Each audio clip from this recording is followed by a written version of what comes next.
Okay, focusing now on the next big segment on Pro Soccer Talk this week, and that is previewing a huge game at Stamford Bridge. Chelsea against Liverpool, two big six teams colliding. And I feel like they have something to prove this season. Right, Nick? I mean, are they back, I guess, is the big question around both of these teams.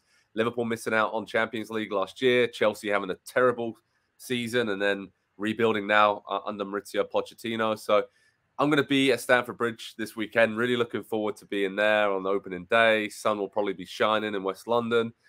Big atmosphere expected for this one. And as I said, kind of a new era for Chelsea and for Liverpool. It's a new midfield, so it feels kind of like a new era for them as well. What do you think about these two teams heading into the season? You know, I'm concerned. I'm concerned because I see a swing here. There might not be two teams in the division that could finish the bigger disparity between where you see their ceiling and the floor, the basement, if you will. I just don't know with Chelsea, with Nkunku out for some time, whether they have the punch, even given the lack of European football, to deliver. And I think it's going to come down to whoever slides into the midfield with Enzo Fernandez, or if he really is good enough to paper over the cracks. Because I mentioned it to you on previous filmings, they have in the course of 8 months let Jorginho and N'Golo Kante and Kovacic go. Those are three leaders, experience that you just can't plant into a team. And speaking of experience you can't plant into a team, my concern with Liverpool is two older players who are still influential. It's Virgil van Dijk, the captain of the team. How is he going to look? Is that midfield in front of him going to allow him to roll back the years a little bit? And Mohamed Salah, who is as electric of an attacker as you're ever going to see, but the numbers last year say he was electric when he was found with the ball. He wasn't going to get the ball. He was found with the ball. So that midfield project at Liverpool will probably determine, to go back to the last segment, whether Jurgen Klopp is a genius or, there are talks about him quitting to save face.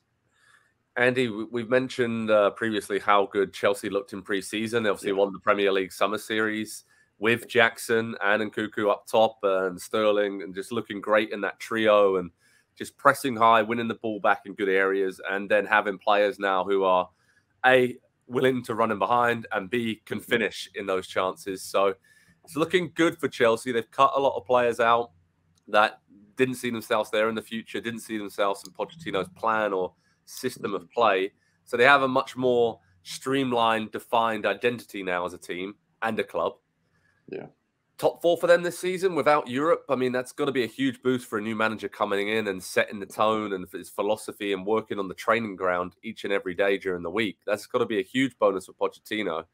And I kind of feel like Chelsea are going to get into the top four, but that would be like winning the title for them this season, right?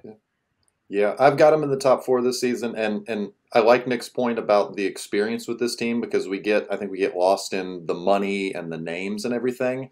But I think a good substitute for experience, though, especially with young players, is confidence. And no manager gives young players confidence and opportunities, and from opportunities come confidence for young players like Maurizio Pochettino. And we saw what he did when he came to Tottenham. It was the right manager at the right club at the right time. It feels like Pochettino at Chelsea is the right manager at the right club at the right time. And as a Spurs fan, that's very annoying, because I foresee him having a lot of success there, because he's going to be financially backed. He's going to be able to say, hey, I need a player in this position, and they're going to go out and get him. I think they do need another one somewhere there.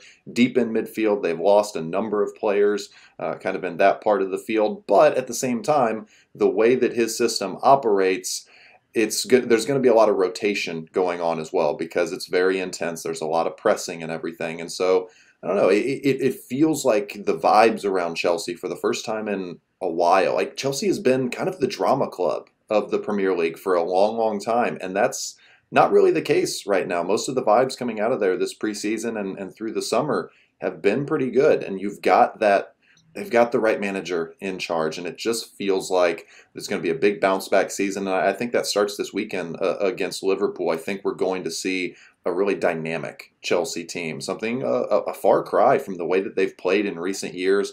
And we kind of think of them as being a little bit of a, I don't know, maybe it's the Mourinho years that cloud my judgment, but a bit of a defensive team that really counters. I think this is going to be a fun and exciting Chelsea team. And again, it's a little bit annoying.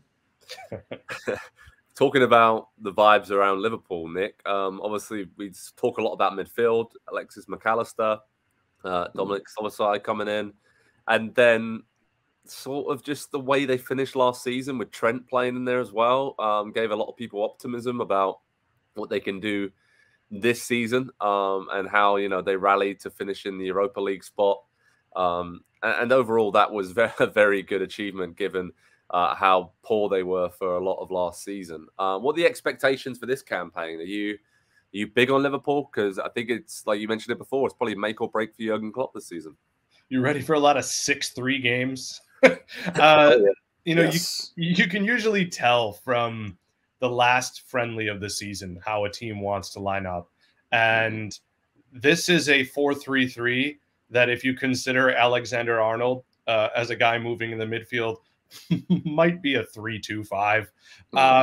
They lined up McAllister, Gakpo, and Szoboszlai as the midfielders behind Salah, Jota, and Diaz. And Alexander-Arnold was still the right back, and Robertson is still the left back. And I think they know they have Alisson, but Jurgen Klopp is just going to go for it. That's not even using Darwin Nunez or Curtis Jones or Harvey Elliott. I think this team might have the least depth in the league of a very good team, but they're a team that when they perform, especially if they can let Alexander-Arnold and Salah drive the attack, they're going to win a lot of games. I just don't know the depth is there. They're going to take a hit in the middle of the season when they have to somehow navigate Europe with an extreme lack of center backs with the respect to Joel Matip and Joe Gomez. But in terms of this game, I think you might see them get off on the right foot.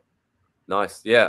Prediction for this game, I'm going to go for 2-2. I think there's going to be a lot of goals, but I do worry defensively about both teams right now. And then Andy mentioned it, I think Chelsea are going to be very adventurous, push forward, but we know how good Liverpool are at catching teams on the counter and breaking fast and how great they've done that over the years. So I'm going for a 2-2 draw. Andy, what are you going for?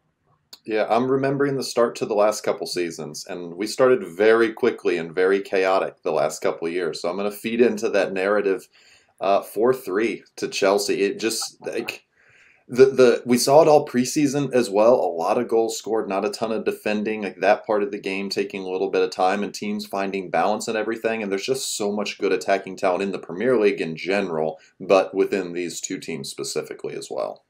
Wow. Nick, you going for more goals like Andy and I have? Almost. I'm going to go, but I am going to still score goals for both teams. I'm going 2-1 to Liverpool. I think they're going to show us a little bit more of a possession-based attack that in a flustering way for the other team. And I just think you look at what Chelsea has right now with Nkunku out. Maybe Mudryk comes in and does something great there, but they're going to have to start someone there, as well as probably Conor Gallagher. The guy that I thought to be a potential breakout player this year, Chukwuemeka, he kind of counts on having studs around him. And I worry about him being impactful given where they are. I think Chelsea on September 1st maybe wins this game. But for now, first game, Klopp, even at home, 2-1 to Liverpool. Yeah, great shout. All right, we are looking forward to this one. A big six clash in the opening weekend of the season. Chelsea against Liverpool, 11:30 a.m. Eastern time on Sunday. It's going to be a fun one. We'll have live analysis and reaction from Stamford Bridge. Going to be there in the press box, and I cannot wait to see what happens when these two giants of the Premier League collide. Gents, it's been great chatting with you two giants of football analysis today. Pleasure as always. Thanks everyone for watching, and we'll speak to you all very soon indeed. Cheers, guys. Hi there, I'm Rebecca Lowe, studio host for NBC's coverage of the Premier League. Don't forget to hit subscribe to watch more videos all season long. For even more Premier League content, from original series to live matches, head over to Peacock and be sure to tune in for Premier League mornings every weekend on USA Network and on Peacock. We will see you over there.